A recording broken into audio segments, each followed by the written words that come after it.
Hey everyone, and welcome to the channel. Ever been asked for your IP address and felt a little lost? Or maybe you're just curious about who provides your internet service? Well, you've come to the right place. In this super quick and easy tutorial, I'm going to show you how to find your internet service provider, or ISP, and your public IP address in a matter of seconds.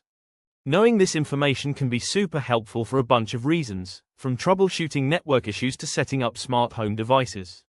So, let's jump right in. The absolute simplest way to find your ISP and public IP address is to use a website specifically designed for this purpose. There are many great options out there, and they all work pretty much the same way. For this tutorial, we're going to use a popular and reliable site. As you can see, I've got my web browser open. All you need to do is go to the search bar and type in, "What is my IP address?"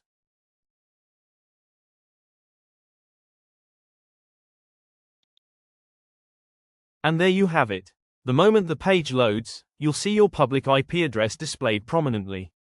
It's usually a series of numbers separated by periods, something like this.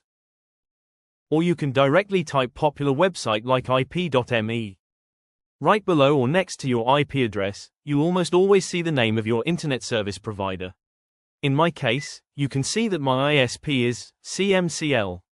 It's that easy.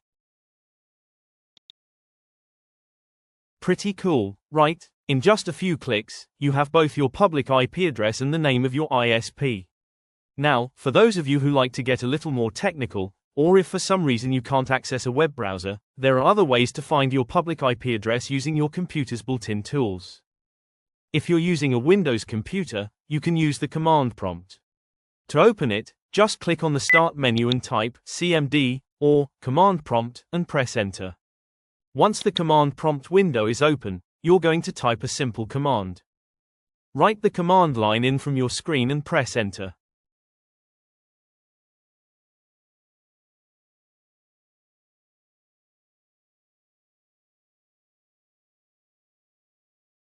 And there it is. The address listed here is your public IP address.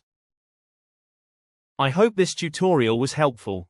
If it was, please give this video a thumbs up and consider subscribing for more easy-to-follow tech tips. If you have any questions or have other topics you'd like to see covered, leave a comment down below. Thanks for watching, and we'll see you in the next one.